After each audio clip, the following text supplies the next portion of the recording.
makanu apa yang mereka adalah bihi kepadanya yastahziun, mereka memperolok-olok. Jadi kenapa mereka dianggap tidak berguna sedikit pun padahal sudah punya kecerdasan, kemampuan yang baik, karena mereka tidak percaya kepada ayat-ayat Allah.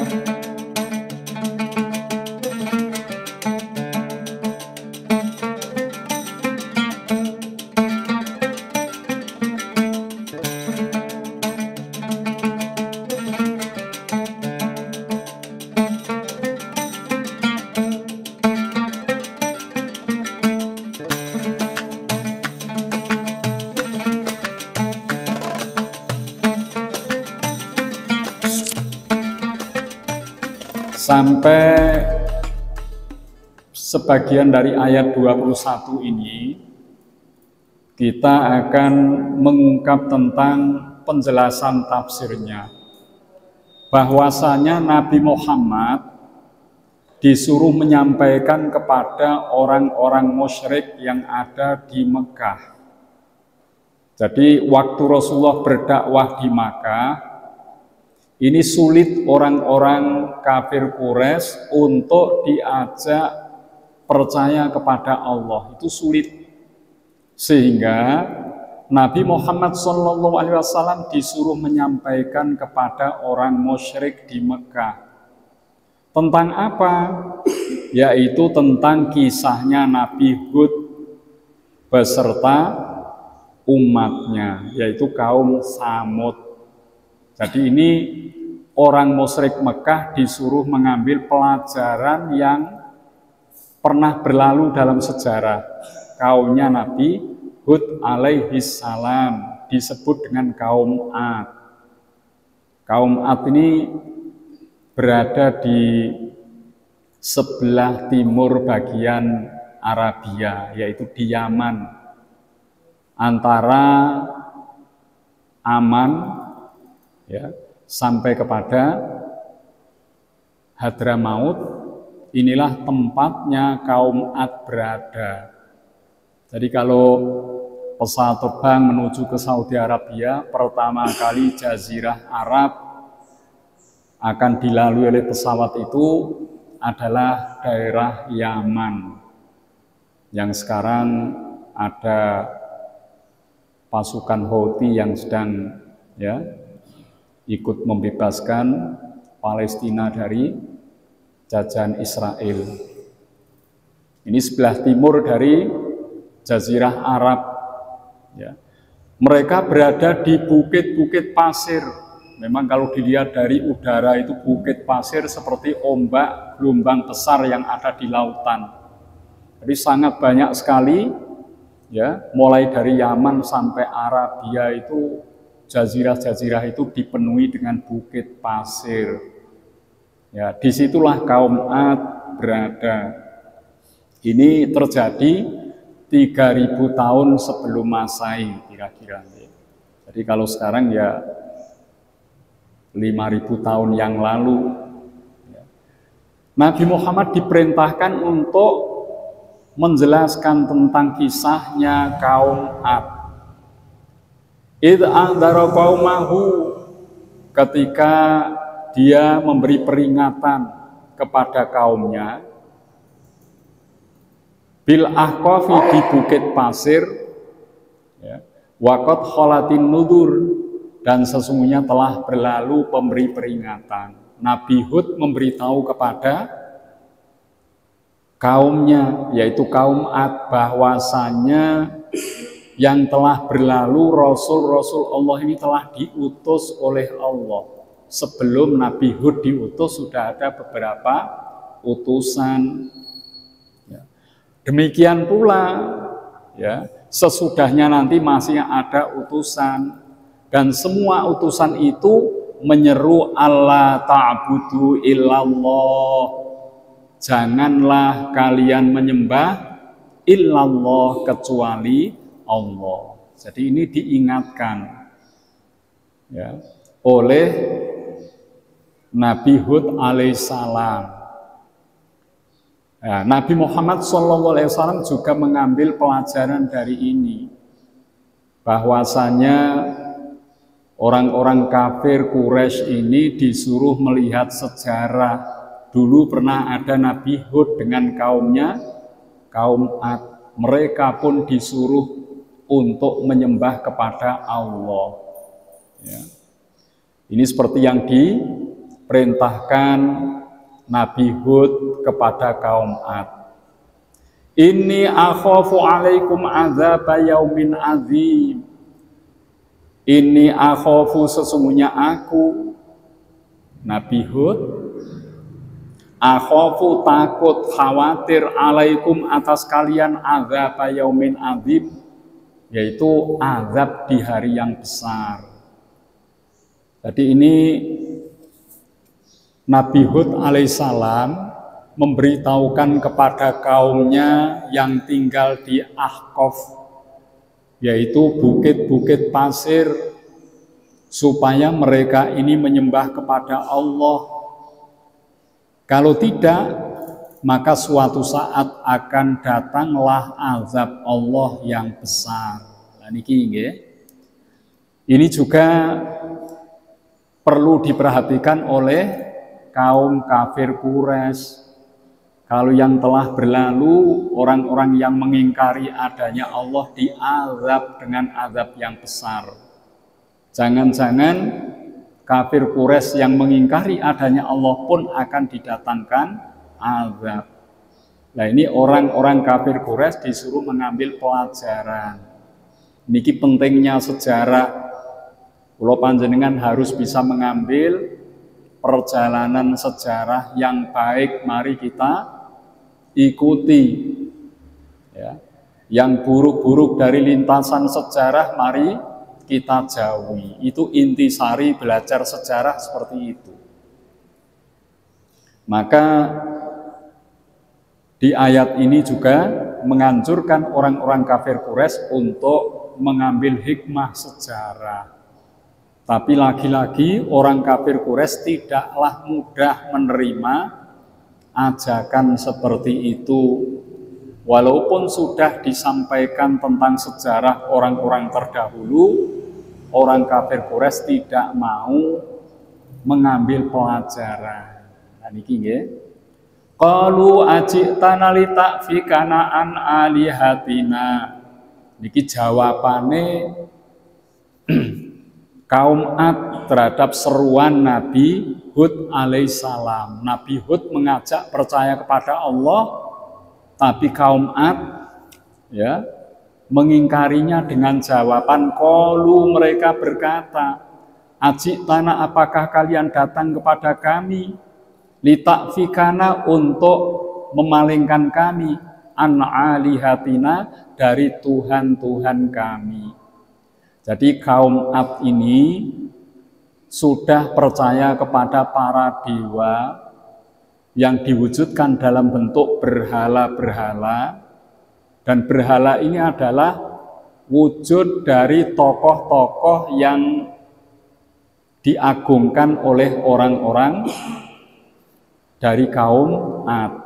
Jadi menyembah berhala itu asal-usulnya dari tokoh yang terkenal, dibuatlah patung. Lama-kelamaan patung itu dianggap jelmaan dari dewa, sehingga patung-patung yang disembah itu ya jelmaan dewa dari Tuhan. Asal usulnya tokoh yang berpengaruh. Ya, ini mereka menjawab, apakah engkau Nabi Hud datang kepada kami untuk memalingkan kami terhadap Tuhan-Tuhan kami? Niki sama persis dengan jawaban orang-orang kafir Quraisy. Orang kafir Quraisy menyembah berhala.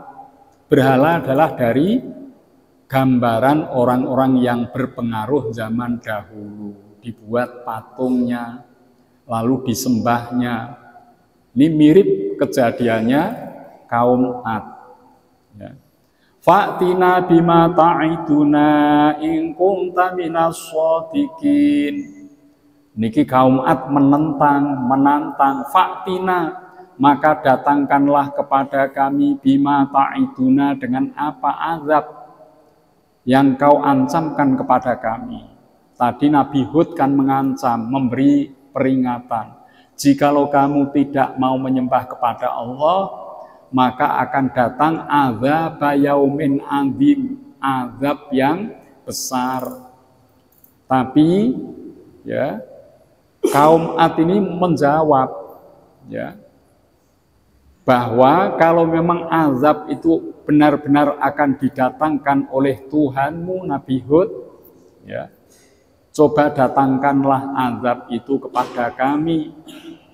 Ya, jika kamu Nabi Hud termasuk orang yang benar. Ini juga sama persis dengan jawaban orang-orang kafir Quraisy.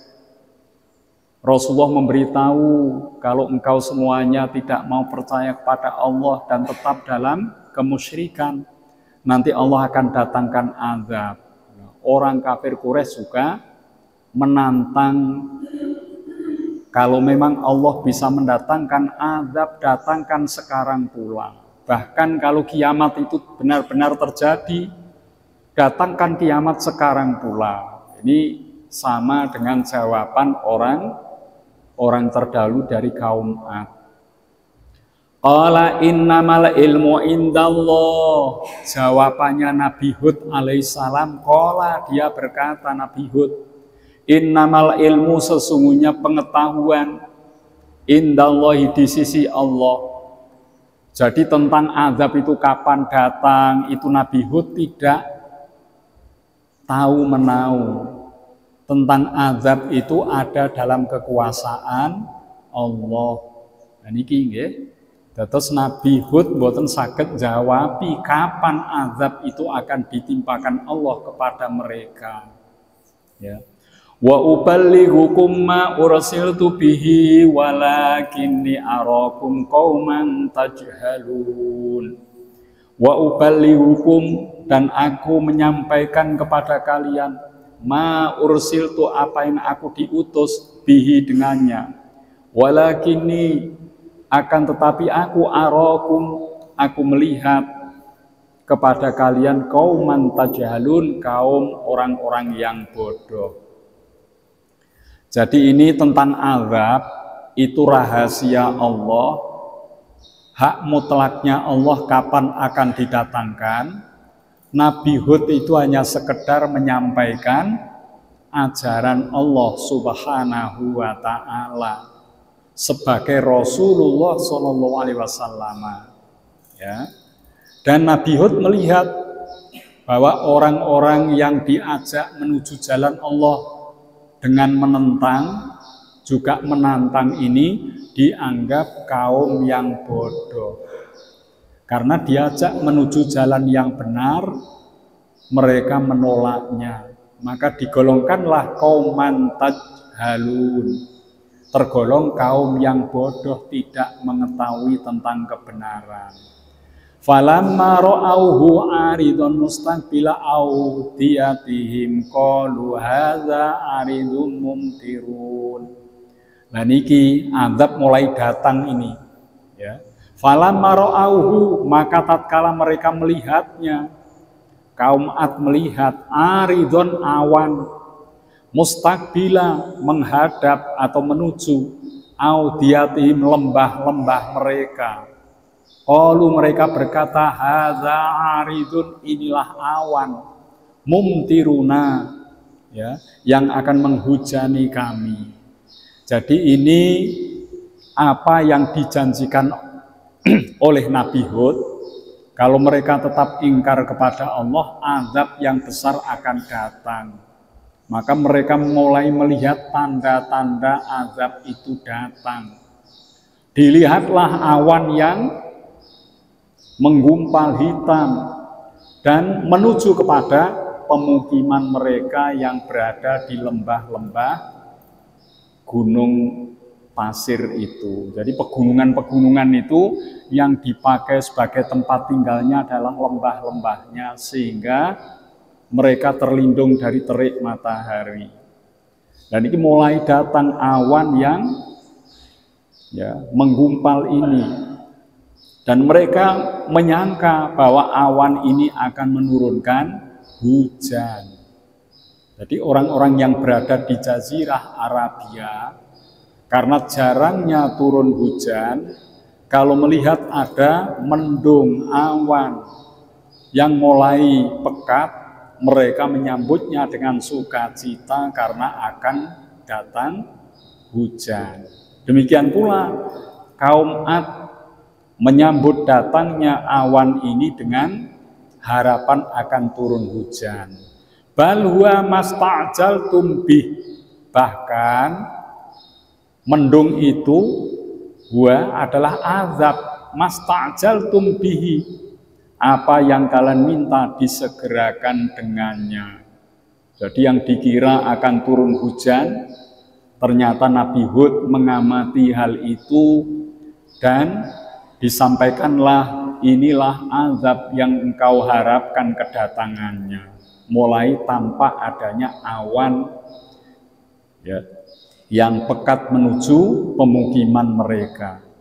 Rihun fiha adzabun alim. Rihun angin, fiha di dalamnya adzabun alim, ada azab yang pedih. Ternyata dengan datangnya awan yang banyak ini, yang pekat ini, ya, menyebabkan secara mendadak muncul angin yang sangat kencang berhembus. Itulah topan. Dan di saat itu sedang musim dingin, maka topan yang berada di kedinginan ini akan meluluh lantakkan kaum Ad yang mereka ingkar kepada Allah Subhanahu wa ta'ala. Ya, jadi ada angin yang berhembus yang sangat kencang menjadi azab yang pedih untuk mereka. Tudammiru kulla syai'im bi amri rabbiha fa asbahu la yura illa masakinuhum. Tudammiru, Allah menghancurkan melalui angin topan ini kulla syai'in, segala sesuatu, bi amri rabbiha, dengan perintah Tuhannya. Fa asbahu, maka jadilah mereka la yura, tidak mereka lihat, illa masakinuhum, kecuali tempat tinggal mereka. Ternyata topan yang dingin ini terjadi selama 7 malam 8 hari. Jadi lamanya 7 malam 8 hari tidak pernah berhenti. Terus menerus angin ini menerpa perkampungan mereka 7 malam 8 hari. Ya.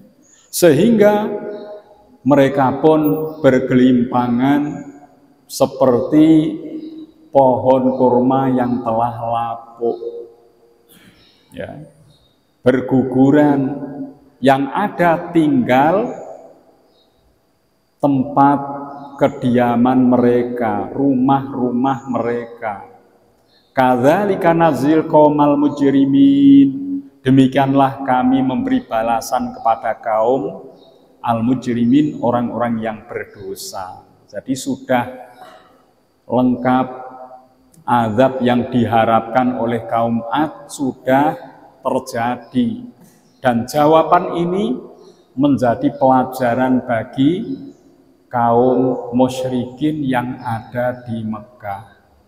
Seperti itu orang-orang yang menentang ajaran Rasul, yang tidak mau percaya kepada Allah, telah dimusnahkan dari muka bumi. Wujudnya adalah kaum Ad. Walaqad makkannahum, dan sesungguhnya kami teguhkan kedudukan mereka, fima, di dalam hal, immakkannakum, ya, tidak kami teguhkan kedudukan kalian, fihi, di dalam hal itu, waja'alna lahum, dan kami jadikan lahum kepada mereka sam'an, pendengaran, wa absoron, dan penglihatan, wa afidah, dan hati. Jadi setelah mereka ditumpaskan, dengan angin topan yang dingin, Allah memberitahukan sebetulnya kaum Ad ini telah diberikan Allah kelebihan. Apa kelebihannya? Mereka memiliki pendengaran, penglihatan yang baik, ya. Mampu menganalisa, mampu memikirkan kejadian-kejadian yang ada di sekitarnya dengan analisa yang bagus.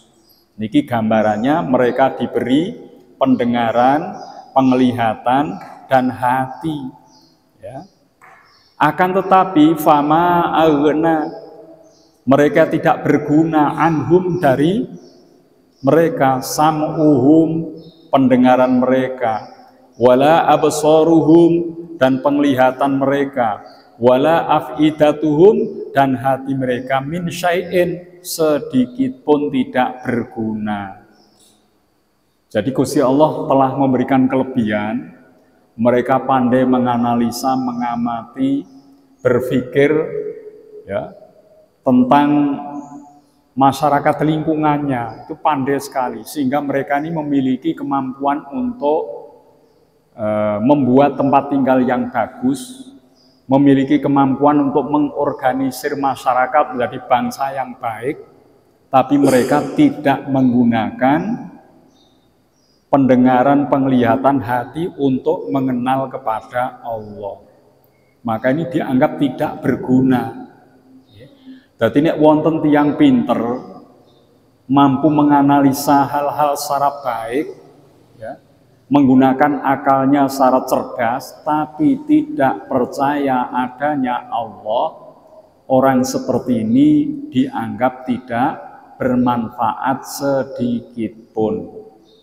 Ya. Fama aghna anhum, tidak berguna mereka ini. Apa yang tidak berguna? Sam'uhum, pendengaran mereka, wala absaruhum, penglihatan mereka, wala afidatuhum, pun hati mereka tidak berguna, min syai'in, sedikit pun tak berguna. Dados kula jenengan, ya, menawi nggadahi putra, harapannya janganlah yang cerdas saja, yang pinter saja, ya. Cerdas, pinter, kalau tidak bersandar kepada Allah, ini dianggap tidak bermanfaat sedikit pun.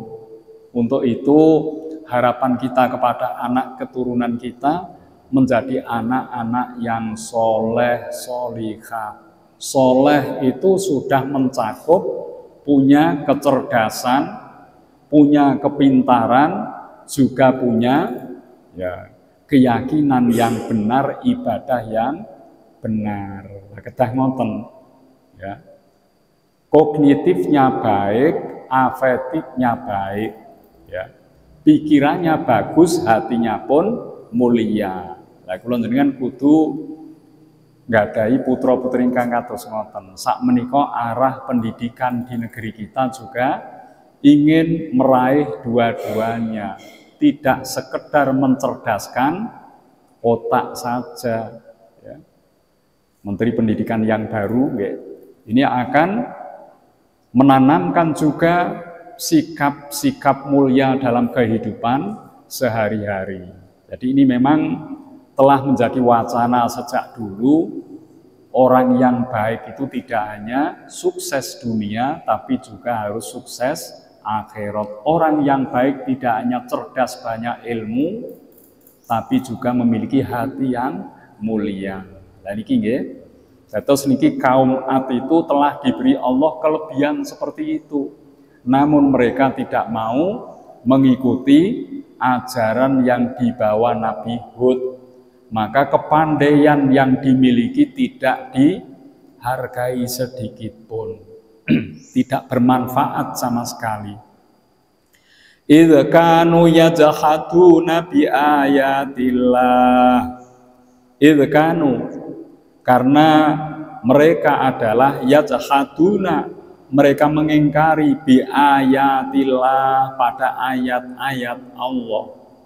Wa haqa bihim, dan meliputi bihim kepada mereka, makanu, apa yang mereka adalah bihi kepadanya, yastahzi'un, mereka memperolok-olok. Jadi kenapa mereka dianggap tidak berguna sedikit pun, padahal sudah punya kecerdasan, kemampuan yang baik, karena mereka tidak percaya kepada ayat-ayat Allah. Padahal ayat Allah itu meliputi segala yang ada, termasuk orang-orang dari kaum Ad. Semuanya dalam penguasaan Allah Subhanahu wa Ta'ala. Nah niki nggih, dados satu bagian yang belum dimiliki kaum Ad adalah bersandarnya kehidupan kepada Allah. Bahkan mereka memperolok-olok ayat-ayat Allah. Ya. Kemudian disampaikanlah tentang sejarah kaum-kaum terdahulu sebelum kaum Ad menika. Walaqad ahlakna, dan sesungguhnya ahlakna, kami telah binasakan. Jadi yang dibinasakan Allah tidak hanya kaum Ad. Ya.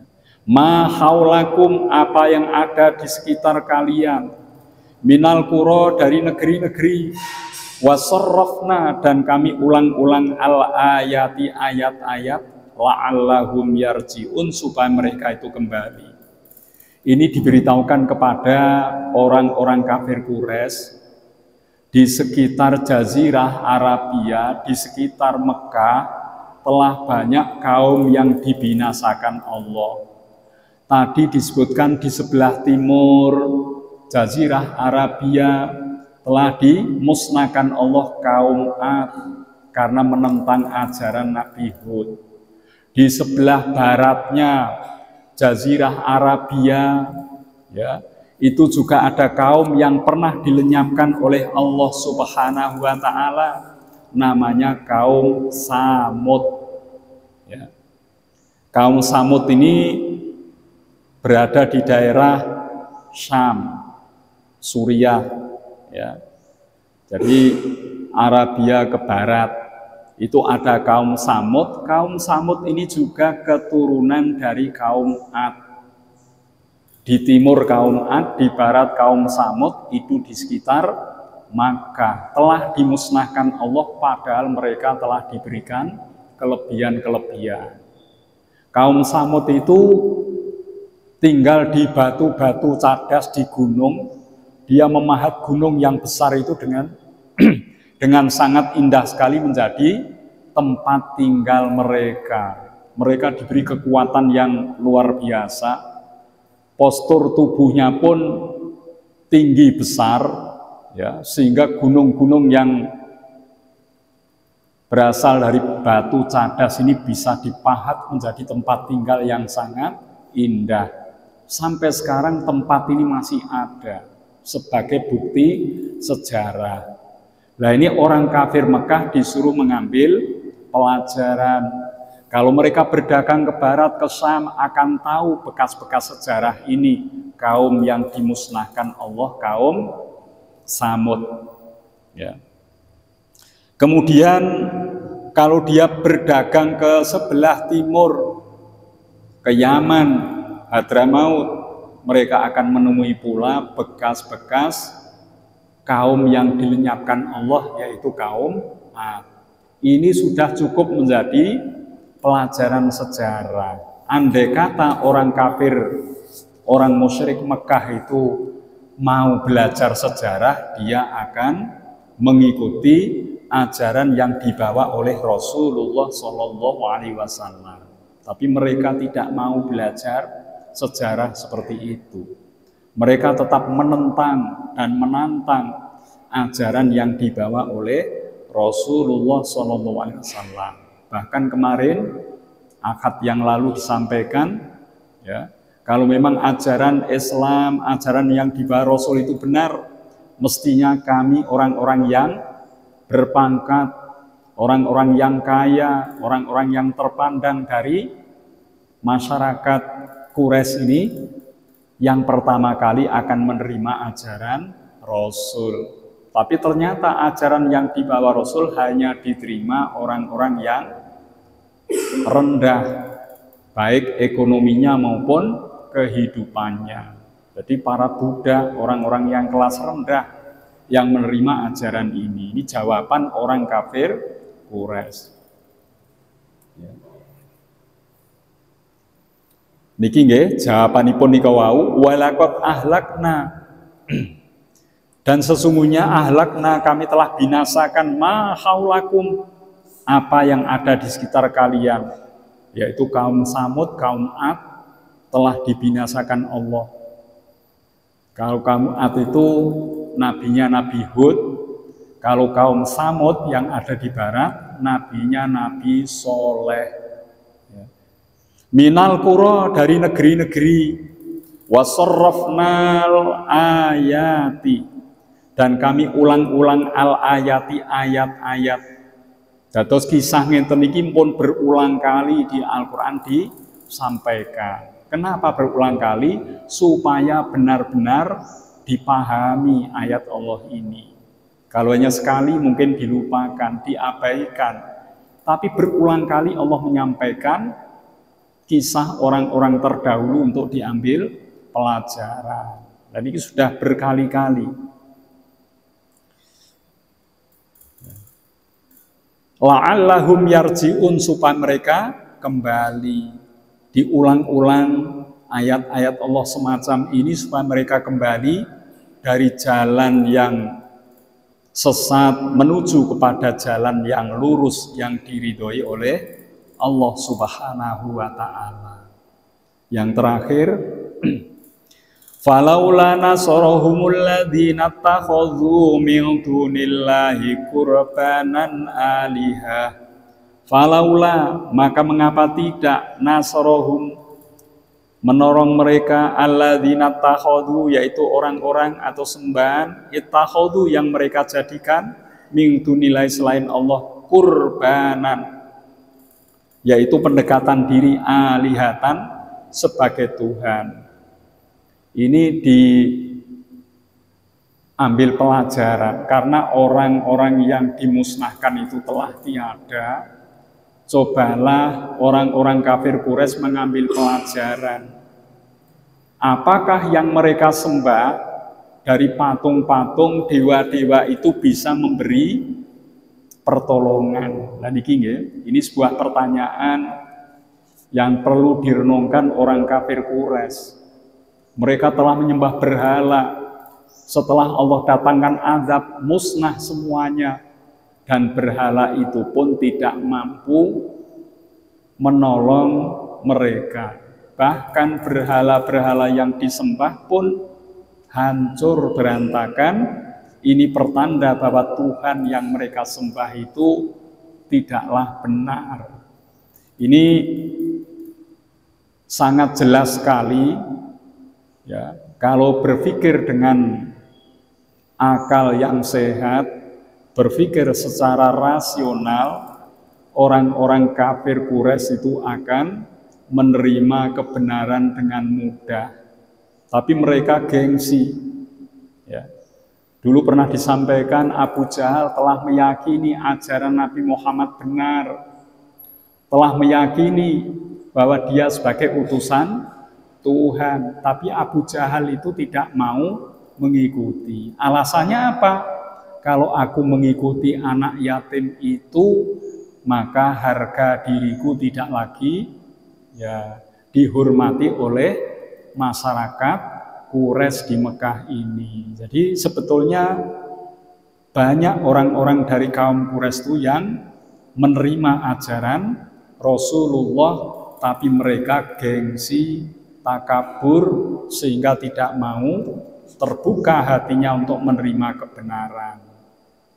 Apalagi ini tadi ditandaskan, ternyata patung-patung yang mereka sembah tidak lagi bisa menolong sedikit pun. Bal dhallu anhum, bahkan dhallu, sesat, lenyap, anhum, dari mereka. Bahkan patung itu pun setelah disapu bersih dengan topan, patung itu pun lenyap dari hadapan mereka. Niki kaum Ad musnahkan Allah dengan topan angin dingin. Untuk kaum Samud dihancurkan Allah dengan gempa, hujan batu dan petir. Ini dua-duanya azabnya sangat ekstrim. Ya. Gempa yang menjungkir balikkan mereka, ya. Gempa yang menjadikan turun hujan batu yang besar di kampung mereka, serta petir yang menyambar memusnahkan mereka, sebetulnya adalah pelajaran yang cukup untuk orang-orang kafir Quraisy. Tapi mereka tidak percaya itu. Wadzalika ifkuhum wa ma kanu yaftarun. Wadzalika, dan itulah ifkuhum, kebohongan mereka. Jadi mereka telah tahu sejarah, buktinya masih ada. Bukti sejarah masih tampak dan mereka melintas di daerah-daerah itu. Tapi mereka ini tidak mau mengambil pelajaran. Dianggaplah mereka telah berbohong terhadap kebenaran ini. Wa ma kanu yaftarun, dan apa yang mereka adakan. Jadi yang mereka ada-adakan dengan menyembah kepada berhala adalah sebuah kebohongan besar, karena berhala itu tidak mampu menyelamatkan mereka dari azab Allah. Berhala itu tidak mampu memberikan pertolongan. Maka dengan menyembah berhala itu adalah sesuatu kebohongan yang diada-adakan. Ini akhir dari pembahasan kita surat Al-Aqab ayat 21 sampai 28, kisah utama tentang kaumnya Nabi Hud alaihissalam yang dimusnahkan Allah dari muka bumi dengan topan yang dingin, termasuk pula sesembahan-sembahnya telah dilenyapkan dan tidak mampu memberikan pertolongan.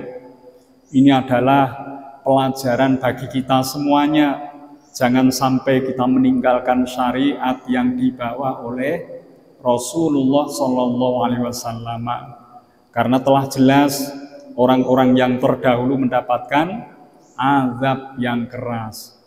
Tapi banyak orang bertanya, kenapa sekarang banyak juga dosa kemaksiatan dan Allah tidak menurunkan azab? Memang setelah lahirnya Rasulullah SAW, azab tidak diturunkan seperti zaman-zaman dahulu. Itu karena berkahnya Rasul. Yang sekarang ada hanya peringatan-peringatan saja. Adanya tsunami, gempa, gunung meletus, penyakit yang sulit ditangani, disembuhkan, itu hanya peringatan-peringatan. Kalau dinilai itu sama senada dengan azab Allah bagi kaum-kaum terdahulu. Jadi ini Allah telah memberikan kelebihan-kelebihan bagi kaum Ad maupun kaum Samud, ya, tapi mereka tidak mau bersyukur, tidak mau mengikuti ajaran Rasul. Kula panjenengan di Indonesia juga diberikan Allah kesejahteraan yang luar biasa, kenikmatan yang sangat banyak. Okay. Alam lingkungan kita ini luar biasa, berbagai macam tumbuhan ada di negeri kita. Hasil tambang banyak di negeri kita. Ya, iklimnya pun iklim yang ramah, tidak seperti di Jazirah Arabia yang ekstrim. Di sana kalau dingin itu luar biasa dinginnya sampai hidung mengeluarkan darah. Kalau panas juga panasnya luar biasa, ya, sampai 50 derajat ke atas. Ini juga menyiksa kehidupan mereka. Ya. Lah kula panjenengan teng mriki dipun paringi kenikmatan ingkang luar biasa. Kita diharapkan menjadi hamba-hamba Allah yang bersyukur. Menawi boten syukur, maka azab Allah pun akan ditimpakan, tapi bukan azab seperti terdahulu. Ya. Mungkin rasa tentram, rasa ketenangan belum didapatkan, walaupun segala sesuatunya ada di negeri kita. Niki termasuk bagian dari peringatan-peringatan Allah. Mula paling boten kula panjenengan sekeluargi niki monggo kata-kata mengambil pelajaran saking sejarah masa lalu. Kalau keluarga ini kula jenengan diberikan banyak kenikmatan, ya tidak mau bersyukur kepada Allah, maka Allah akan memberikan peringatan demi peringatan. Mula niki monggo sedaya kenikmatan karunia Allah mari kita syukuri. Dengan cara apa? Kita menjadi hamba Allah yang baik, ibadah sae, amal perbuatanipun ugi sae. Menika antawisipun monggo tasih wonten 15 menit untuk tanya jawab. Monggo nggih. Saged umum, saged bab ingkang dipun terangake niki wau. Monggo. Assalamualaikum warahmatullahi wabarakatuh. Waalaikumsalam warahmatullahi wabarakatuh. Pak, terkait dengan ayat nomor 26 ya, itu kan semua kaumnya Nabi Hud itu terkena azab Allah. Yang ingin saya tanyakan Pak, masih adakah kaumnya Nabi Hud yang mau mengikuti ajaran Nabi Hud dan tersisa tidak kena azab? Matur nuwun. Wassalamualaikum warahmatullahi wabarakatuh. Waalaikumsalam warahmatullahi wabarakatuh. Ini diterangkan dalam riwayat yang lain, baik umatnya Nabi Hud maupun umatnya Nabi Soleh, kaum Ad, kaum Samud, itu tidak semuanya mengingkari ajaran yang dibawa oleh Rasul. Jadi sebagian ada, maka dikisahkan sebelum kaum Samud ini ditimpakan azab yang besar, Nabi Soleh diperintahkan untuk meninggalkan kampung halamannya. Dulu mau nanti diceritakan ini, dan tidak pagi hari setelah subuh dan tidak boleh menengok ke belakang, meninggalkan kampung halaman. Jadi ini tidak banyak jumlahnya, tapi mereka itulah orang-orang yang selamat yang mengikuti ajaran Rasulnya. Jadi kaumnya Nabi Hud pun demikian, sehingga Nabi Hud nanti masih memiliki keturunan yang bersambung, akhirnya yang melarikan diri sampai ke barat itu sampailah di Syam Suriah. Itu keturunan Nabi Hud yang selamat. Ya. Tapi lama-kelamaan ajaran Nabi Hud yang dibawa ke sana, diteruskan Nabi Soleh, itu juga ditentang. Nabi Soleh itu kan diberi Allah mukjizat berupa batu besar yang kemudian batu itu terbelah mengeluarkan onta betina. Ini kan aneh nih, ya.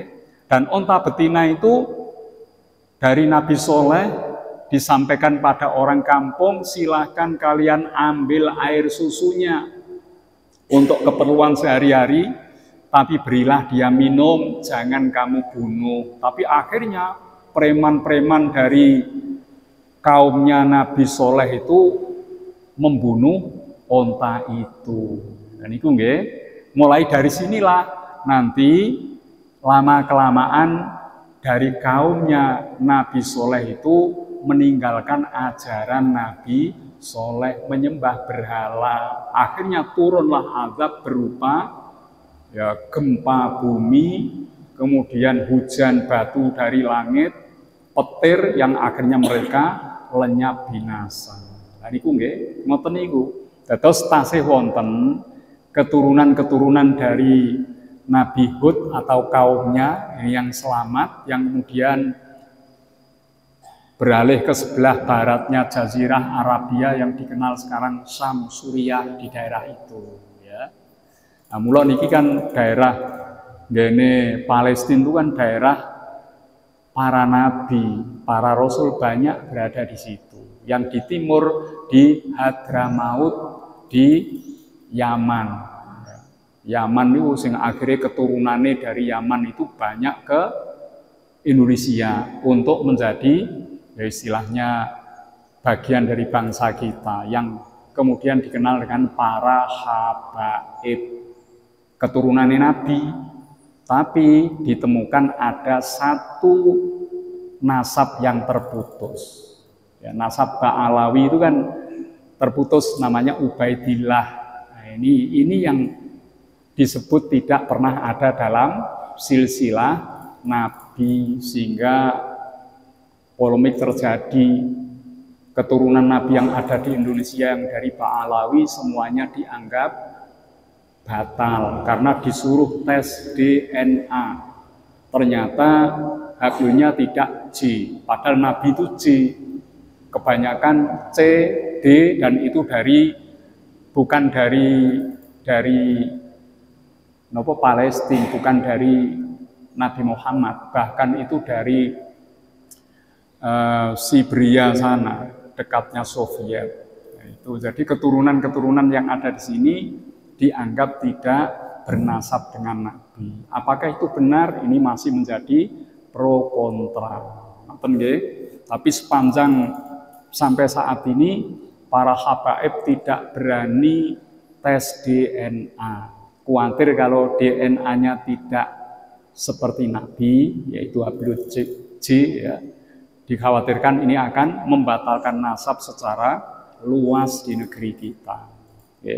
Ini kan baru terjadi pengusiran Habib Syekh di beberapa tempat karena dianggap telah memberikan keterangan yang tidak benar tentang nasab itu. Para habaib itu kan mengaku sebagai keturunan Rasul, itu dari Hadramaut, dari Tarim terutama, ya, di kota Hadramaut di Yaman, ya, Arabia sebelah timur. Ngoten nggih? Monggo wonten malih pertanyaan lain? Tasih. Oh nggih, monggo. Assalamualaikum warahmatullahi wabarakatuh. Waalaikumsalam warahmatullahi wabarakatuh. Ada dua pertanyaan Pak Muja yang ingin saya tanyakan, mohon pencerahannya. Ya. Yang pertama Pak, terkait dengan tafsir dari surat Al-Ahqaf, ya, dari ayat 21 sampai 28 yang ada di antaranya yaitu kita harus mengambil, Rasulullah memerintahkan kaum kafir supaya bisa mengambil pelajaran dari masa lalu. Kaitannya Pak, kalau di dalam Al-Quran kita kisah-kisah sejarah itu supaya kita bisa mengambil pelajaran dari masa lalu agar kita tidak tertimpa azab Allah. Sedangkan dalam kehidupan manusia Pak, kita tidak diperbolehkan terlalu kembali kepada masa lalu, yang apabila masa lalu itu dirasakan tidak membuat nyaman hatinya atau banyak kejadian-kejadian sedih yang menimpanya, menjadikan dia menyesali hidupnya dan dia mengurangi rasa syukur serta mempunyai pemikiran nasib yang Allah tentukan atas dirinya tidak sebaik yang diterima oleh hamba Allah yang lain. Nah, saya mohon bagaimana kita harus memisahkan antara mengambil pelajaran dengan tidak boleh kembali kepada masa lalu itu. Itu yang pertama Pak. Lalu yang kedua Pak, ini di luar yang kita pelajari hari ini, yaitu bagaimana saya menjawab apabila ada pertanyaan.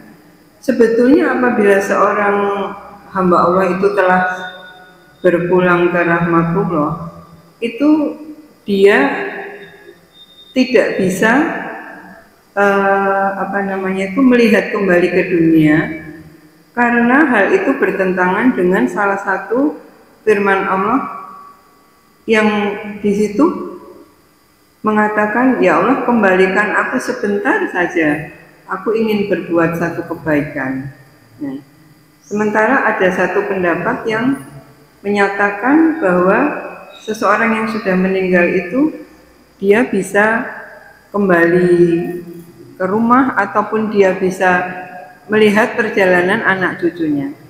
Saya mohon pencerahannya untuk ini Pak. Terima kasih atas dua pertanyaan saya. Assalamualaikum warahmatullahi wabarakatuh. Waalaikumsalam warahmatullahi wabarakatuh. Ini ada dua pertanyaan, terima kasih. Yang pertama, pertanyaannya tentang mengambil pelajaran masa lalu dalam ayat ini diperintahkan seperti yang dilakukan Rasulullah kepada kaum musyrikin di Mekah untuk mengenang pelajaran-pelajaran kaum Ad, kaum Samud, dan untuk kita semuanya seperti itu. Ini sebetulnya dua hal yang berbeda. Kulo panjenengan memang satu sisi diperintahkan belajar sejarah itu pasti, karena sejarah itu akan memberikan pelajaran untuk kita yang sekarang ini. Yang dimaksud kulo panjenengan tidak boleh terbelenggu oleh masa lalu itu, jangan sampai kita meratapi ya keburukan-keburukan yang pernah kita lakukan sehingga kita tidak mau lagi untuk bersemangat melakukan hal yang baik di masa yang akan datang. Jadi ini dua hal yang berbeda, tentang pelajaran sejarah dengan tentang meratapi hidup pada masa yang lalu. Nek tiang niku ombien aku kok misale gelem sekolah sing tenanan, nurut wong tua, akhirnya urip ora kaya ngene ngeten pun mboten angsal. Soalnya sesuatu yang telah berlalu itu qad fata ma fata wa huwa qad fata ma fata wa kullu ma huwa atin.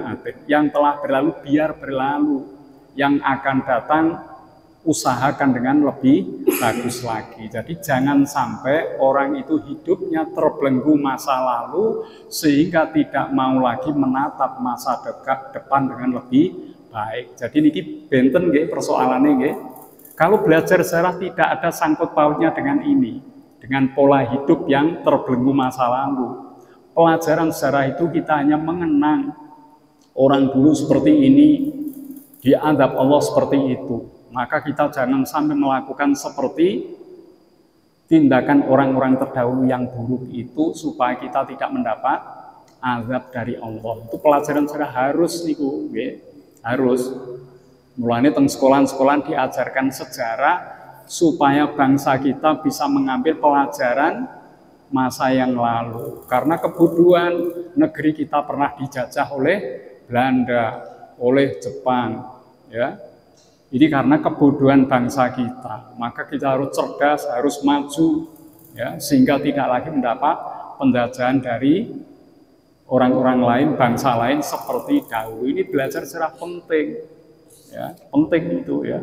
Tapi kulo panjenengan sampun ngantos terbelenggu dengan masa lalu yang buruk, sing elek wis ditobati pun ditinggal, ampun ngantos disusahi terus-menerus. Ya, itu nggak boleh seperti itu memang. Yang lalu biarkan berlalu. Nika wau makolahipun nggih.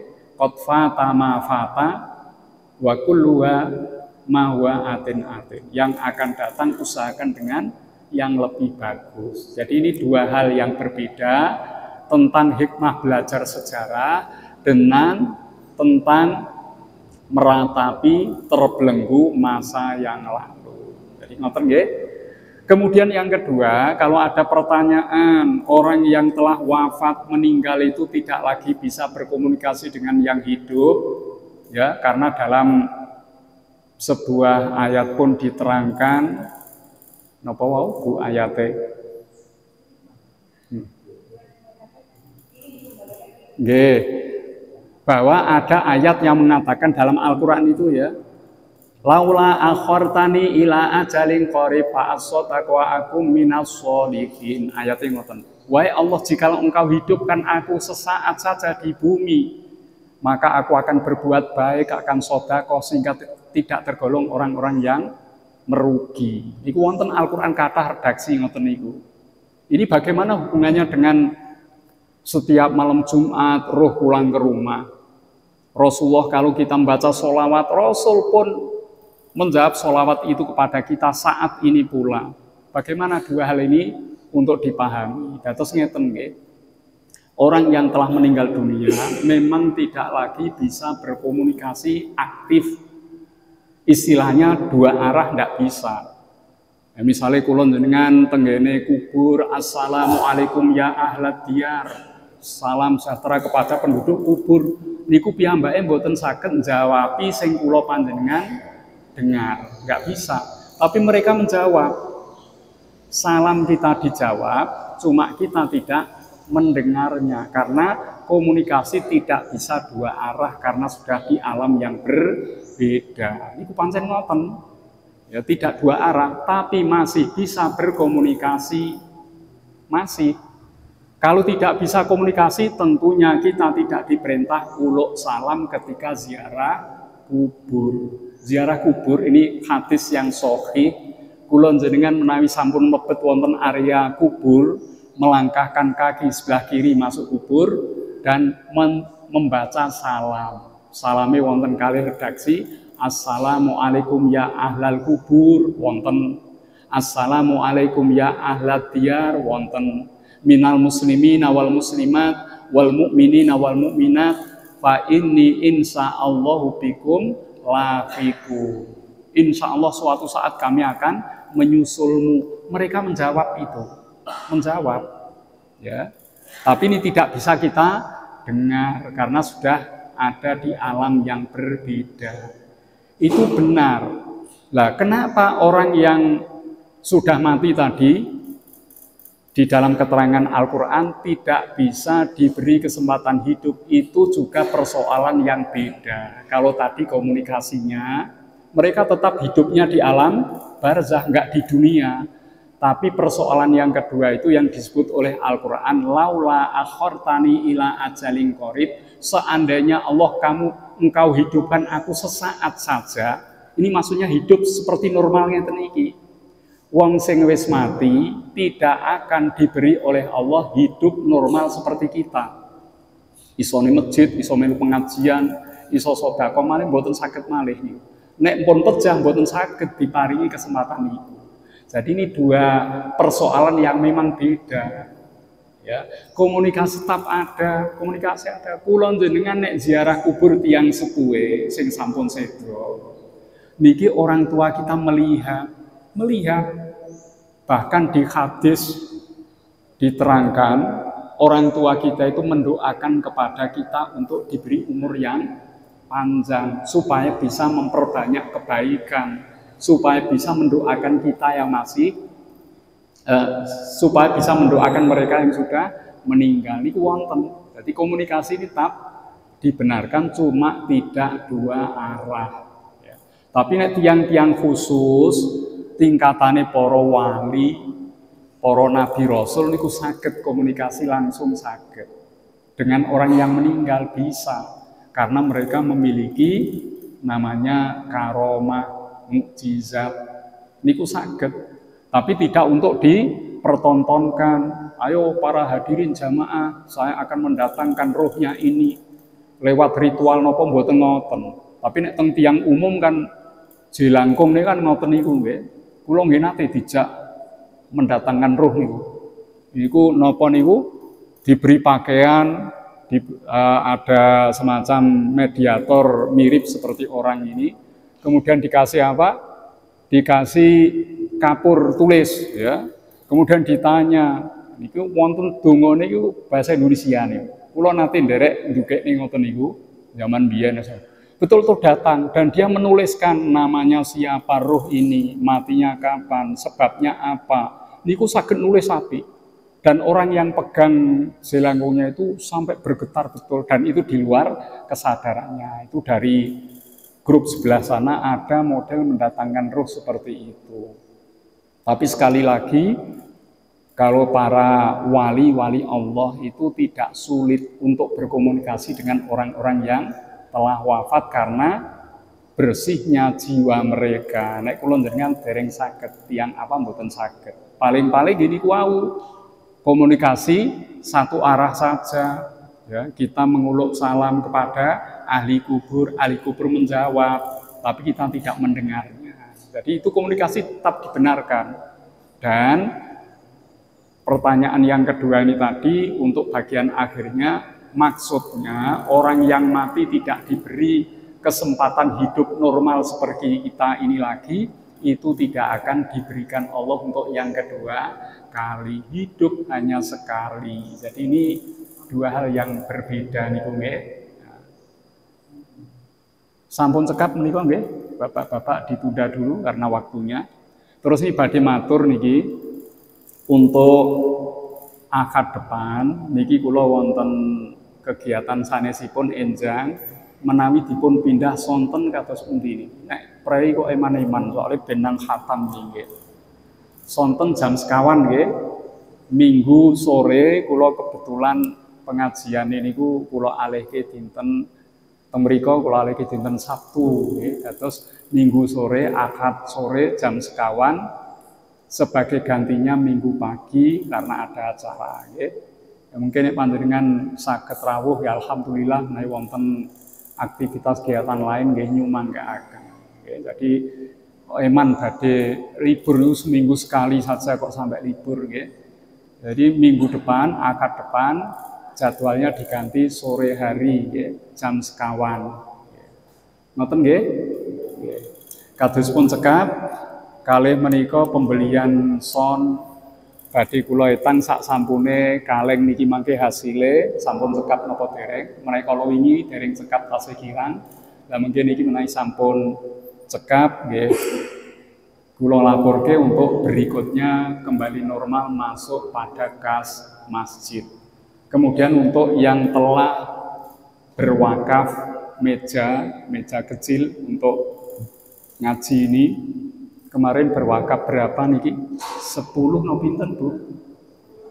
10 ya, ada yang berwakaf. Mari kita bacakan suratul Fatihah, semoga Allah memberkahi rizkinya dan menerima wakaf baiknya untuk kita semuanya. Walimaqasidina al-Fatihah. A'udzu billahi minasyaitonir rajim. Bismillahirrahmanirrahim. Alhamdulillahirabbil alamin arrahmanir rahim maliki yaumiddin. Iyyaka na'budu wa iyyaka nasta'in. Ihdinas siratal mustaqim. Siratal ladzina an'amta 'alaihim ghairil maghdubi 'alaihim waladdallin. Amin. Monggo dipun waos doa akhir. Bismillahirrahmanirrahim. Allahumma rahamni bil Qur'an waj'alhu li imama wa nura wa hudan wa rahmah. Allahumma dzakirni minhu ma nasitu wa'allimni minhu ma jahiltu warzuqni tilawatahu ana al-laili wa atrafan nahar waj'alhu li hujjatan ya Rabbal Alamin. Bismillahirrahmanirrahim. Allahumma anta Rabbi la ilaha illa anta khalaqtani wa ana abduka wa ana ala ahdika wa wa'dika mastata'tu a'udzu bika min syarri ma sana'tu abu'u laka bi ni'matika alayya wa abu'u laka bi dzambi faghfirli fa innahu la yaghfirudz dzunuba illa anta. Allahumma inni a'udzu bika min jahdil bala wa darabis syiqa wa su'il qadha wa syamatatil a'da. Allahumma barik lana fi Rajab wa Sa'bana wa ballighna Ramadan. Subhanakallahumma wa bihamdika asyhadu an la ilaha illa anta astaghfiruka wa atubu ilaik. Makaten bilih wonten kirang nyuwun pangapunten wallahul muwaffiq ila aqwamit thoriq. Wassalamu alaikum warahmatullahi wabarakatuh.